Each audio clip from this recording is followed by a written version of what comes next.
Funding for this program is provided by Annenberg CPV to advance excellent teaching. Even the Dark Ages were not uniformly dark. There were attempts to restore productivity and order. There was the brilliant success of a Frankish king crowned in Rome as Emperor of the West.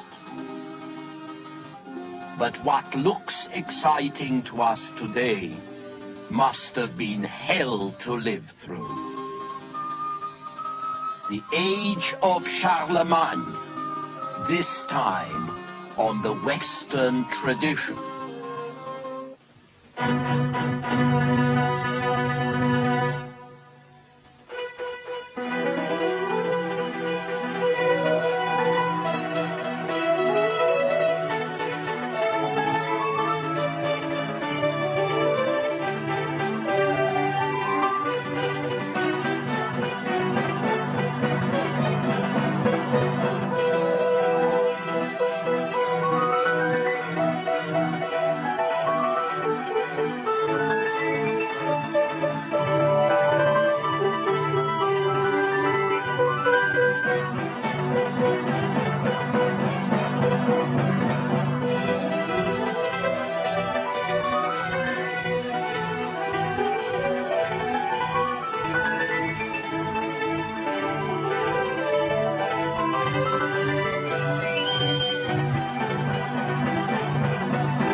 Now, UCLA Professor Eugen Weber's continuing journey through the history of Western civilization.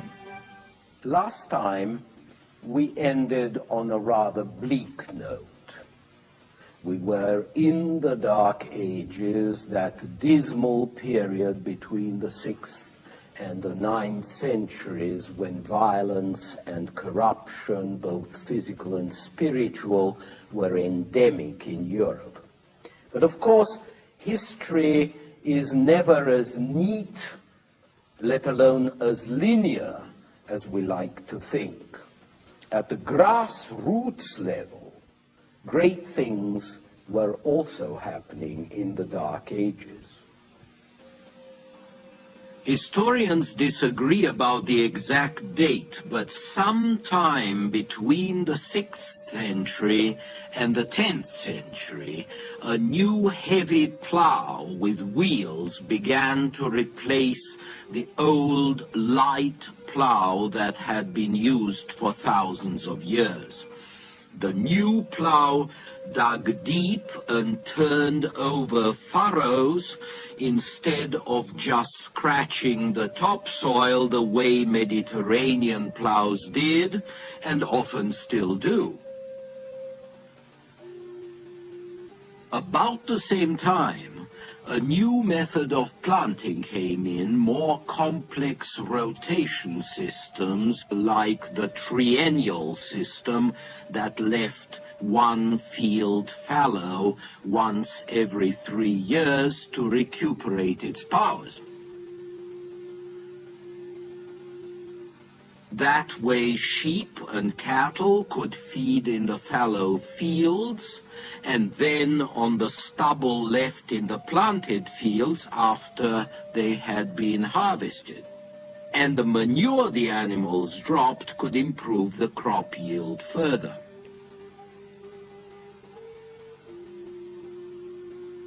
Productive power was increasing in other ways too. This is a medieval flour mill, which was made possible by the appearance of the crank sometime during the Dark Ages. The crank, which is the most important motion-transmitting device after the wheel, now turned grindstones and hand mills and pulleys.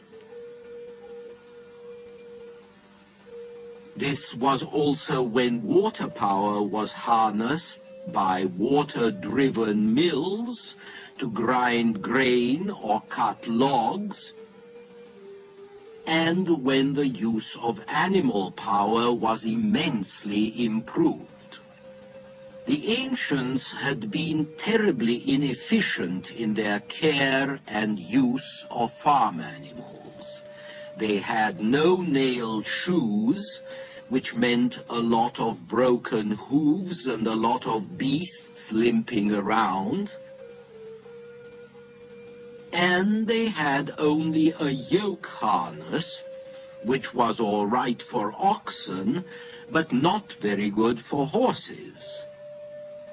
They also didn't know how to harness one animal in front of another, only abreast, which meant that great weights had to be drawn by gangs of slaves.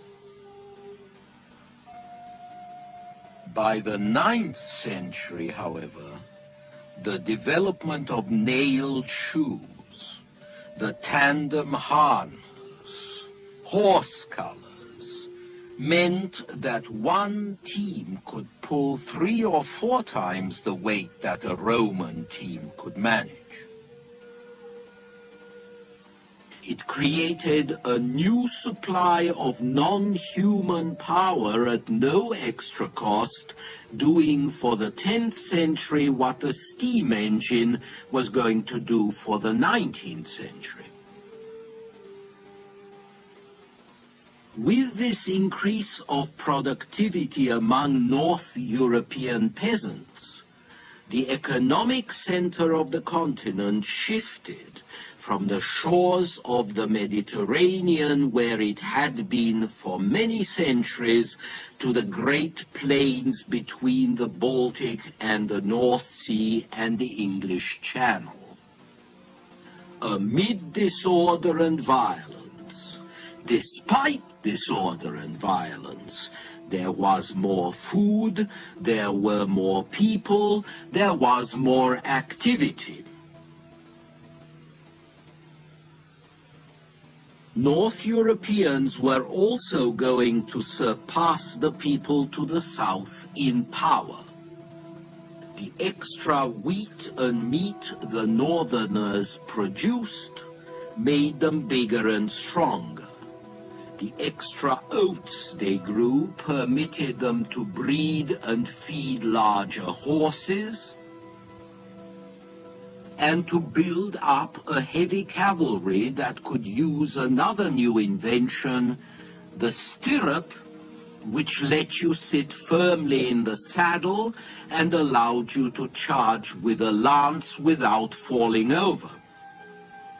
From the 8th century on, these new heavy-armed, heavy-armored horsemen were going to be the tanks of the medieval battlefield, stopping the Arabs at Poitiers in France in 733.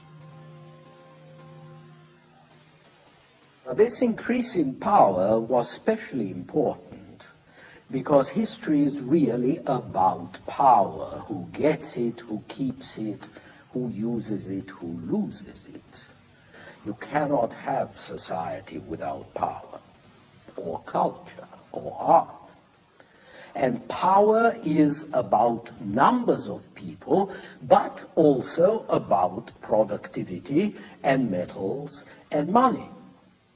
After all, there are more goods available if you have cheaper and more efficient ways of producing them.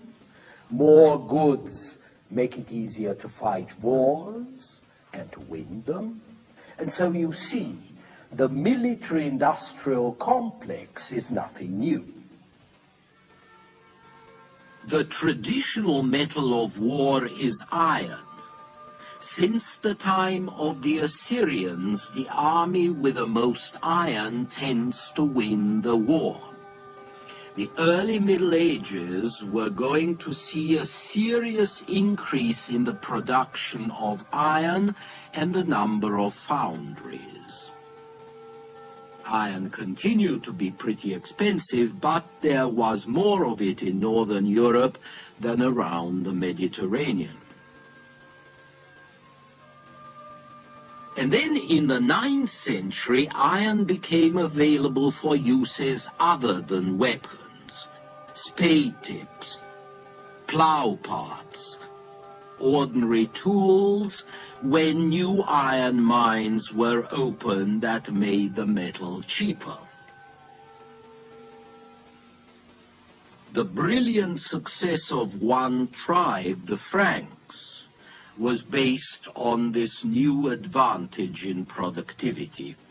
For them, as for most German tribes, war was a national institution, almost their main trade. The most important Frankish king was named Charles. History knows him as Charles the Great, Charlemagne, and he was simply the most successful representative of this warlike enterprise.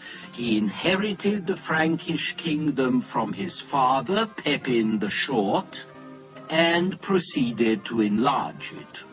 From the 770s to his death in 814, Charlemagne campaigned ceaselessly and successfully from Spain and Italy and Dalmatia to Germany and Bohemia. Charlemagne was also an able statesman who provided his dominions with fairly effective administration, based on literate clerks and on tough, illiterate royal officials, military commanders with territorial responsibilities, called by titles that still survive today. Dukes, from the Latin dux, meaning leader or commander. Counts, from the Latin comes, a trusted companion of the king. And margrave, or marquis, who was the person in charge of border provinces, the marches, the march. Charles was operating in a society that produced relatively little surplus. His administrative reforms aimed at getting the land, and especially the imperial estates, to provide more of a surplus, or at least setting up a structure that would permit him to cream off more of a surplus. The surplus would go towards supporting the armies which he led, and which could be very large indeed, as much as 20,000 horsemen and 3 times as many footmen. Now, if you think just how many oats you need to feed that many horses, how many wagons you need to carry the grains and other supplies, how many supplies you need just to prepare the army for moving out, you can see the logistics of military campaigns could be pretty impressive. But so was the ultimate purpose of all this effort. Politically, Charlemagne's aim was to revive the Roman Empire with its stability and greatness. And indeed, on Christmas Day in the year 800, he was, as you know, crowned in Rome as Emperor of the West. He saw himself as charged by God to restore and maintain the social order and the values this order represented, and he believed that this could best be done by reference to ancient Rome. Since architecture is often an expression of politics, you can see in the palaces and abbeys Charlemagne put up The expression of this attempt to return to Roman sources, to revive the empire by imitating its forms, and also to spread the civilizing Christian message associated with Rome.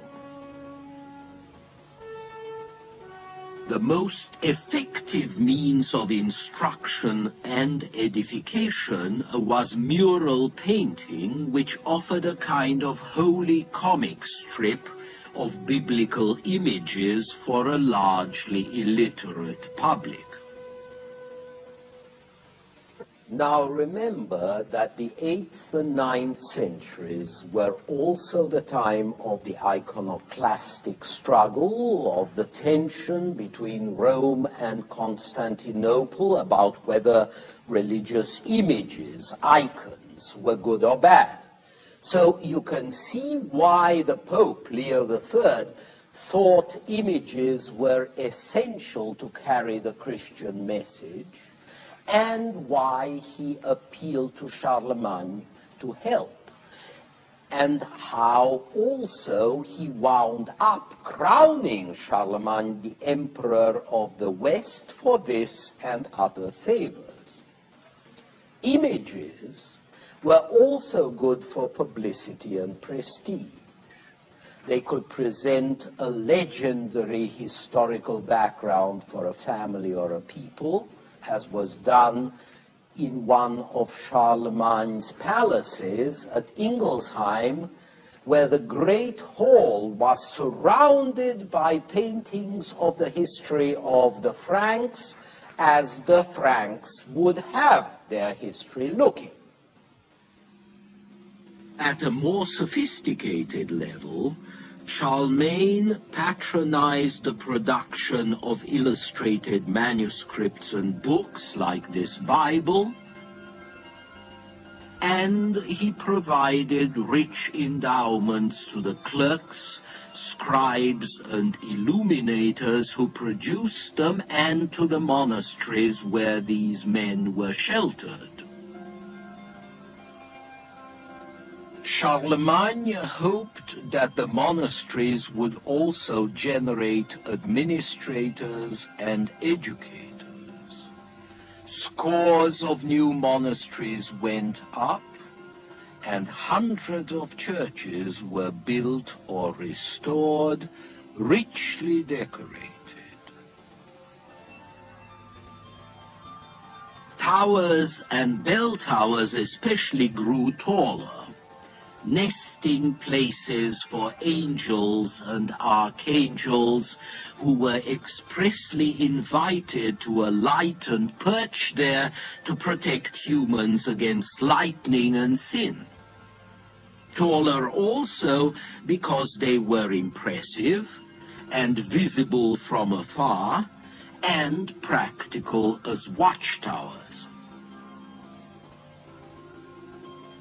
Watchtowers were going to be needed soon because a lot of the new buildings were going to fall within a generation or two.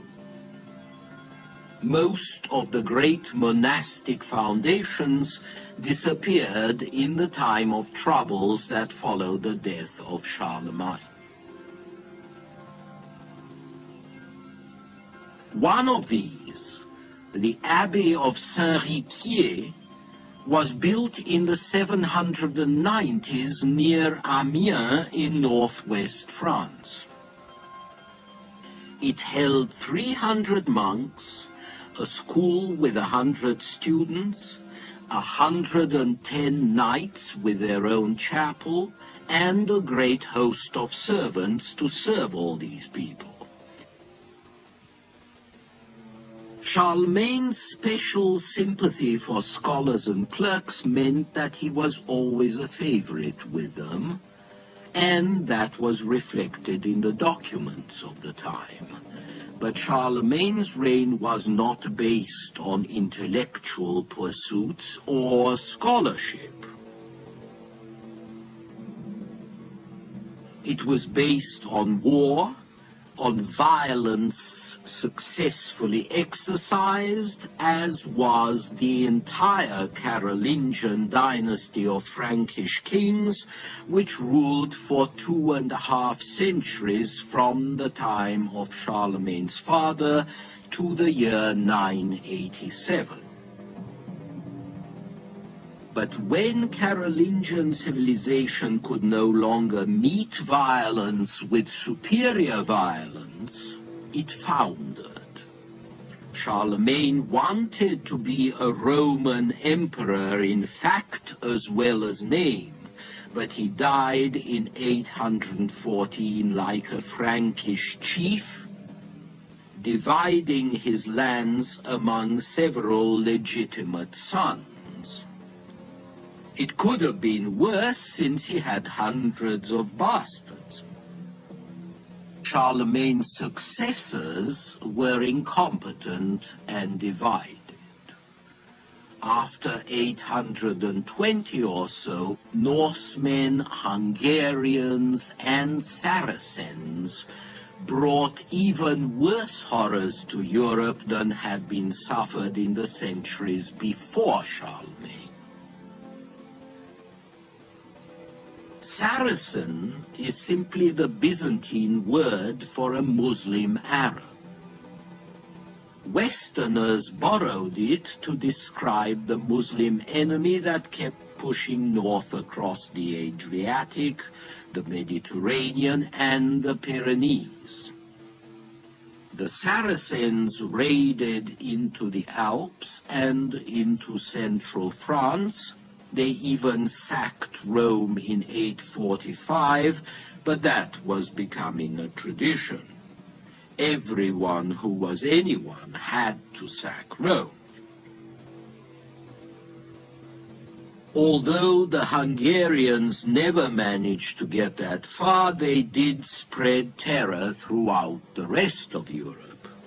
Hungarians were a Turkic people from the Eurasian steppes, and they displaced the Huns from what is now Hungary. They ravaged to the walls of Constantinople, all over Germany and France, as far as Burgundy and the Rhone Valley, and well down into Italy. They were the scourge of Europe until defeated and converted in the second half of the 10th century. As a matter of fact, our word for the gigantic, hungry ogre whom a lot of fairy story heroes meet and defeat derives from the word for Hungarian, Hungar or Hongre. But the main threat to Western Christendom came from Scandinavian pirates and invaders, the Northmen, also known as Norsemen or Normans. They were also called Vikings, perhaps after the narrow channel between Sweden and Denmark, the Vik. The Viking danger was not new. It had been staved off since 800 or so by Carolingian diplomacy, busy missionary activity, and, of course, arms. When the successors of Charlemagne started to fight each other, Viking attacks on their kingdoms became more serious. In 845, a Danish king destroyed Hamburg, which was at the time the northernmost outpost of Christian civilization. In the same year, Paris was sacked, and the King of France, Charles the Bald, paid a heavy ransom to the Danes to get them out again until next time. But these disasters were only the prelude to the main Viking attack on the west, which began around 850 and continued without a stop for the next 50 years. During these years, it wasn't any longer a question of isolated pirate raids, but of skillfully planned invasion by highly organized professional armies that didn't just want plunder, but sought conquest and settlement. Year after year, Norwegian and Danish Vikings launched campaigns against Germany, the Netherlands, England, France. They defeated what armies the kings could gather. They could take and sack almost any town or abbey in their way, and few places were safe from their swift, shallow draft ships and their heavy swords. Swedish Vikings also penetrated the lands east of the Baltic, along the Dnieper and the Volga rivers, in the 800s. The name of the land we call Russia comes from the Finnish name for these Vikings, Ruotsi, or rowers. They were going to melt into the Slav populations, but their expeditions provided an essential link between the West and the Eastern Roman Empire, between the Baltic and the Black Sea and the Caucasus.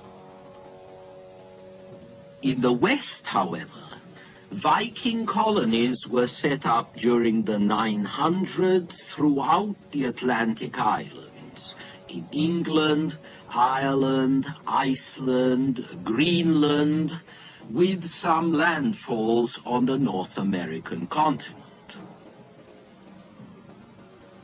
Most important, though, was the settlement in the lower valley of the Seine, that would become a buffer state between French territories and other raiders.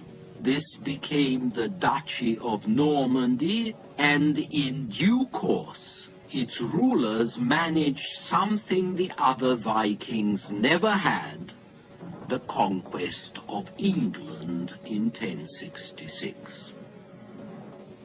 Still, for 300 years, until Christian kingdoms were established in Scandinavia in the 11th century, Viking destruction continued because this is what the Northmen did best: sail, fight, and rob.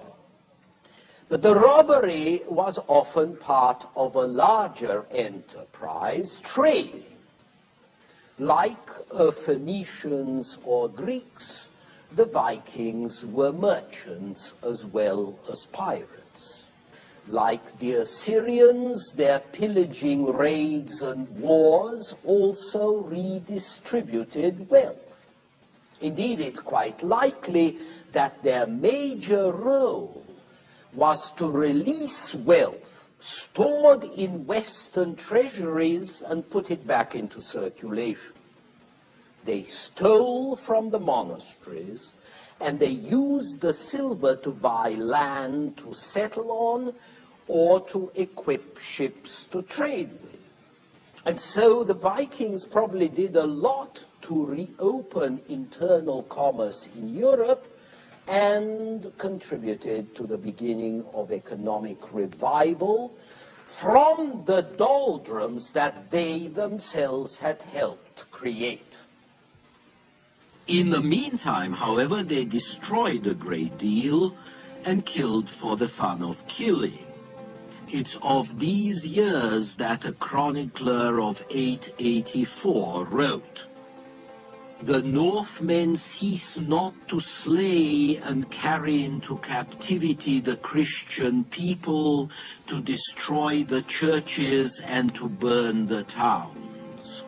Everywhere there is nothing but dead bodies, clergy and laymen, nobles and common people, women and children. There is no road, there is no place where the ground is not covered with corpses. We live in distress and anguish before this spectacle of the destruction of the Christian people. These terrible years also witnessed the final collapse of the Carolingian Empire. The failure of the last attempt of Charlemagne's successors to rally the united forces of the West around the surviving representatives of the House of Charles, this failure was followed by a new alignment of power. The new successful leaders were not the weak kings. They were local leaders who maintained a bit of order and who organized resistance against outside attacks. Eudes, the Count of Paris, or Rollo and his descendants in Normandy, or Henry, the Duke of Saxony, and his son Otto, who finally beat the Hungarians to a pulp. These new princes derived their authority from their military leadership and from their power to protect their country. And indeed, a series of victories by the mid-900s would mark the turn of the tide. Much suffering was still in store for the West, but the worst of the horrors had passed, and the survival of Christendom was secured, as we shall see next time.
Funding for this program is provided by Annenberg CPV to advance excellent teaching. For information about this and other Annenberg CPV programs, call 1-800-LEARNER and visit us at www.learner.org.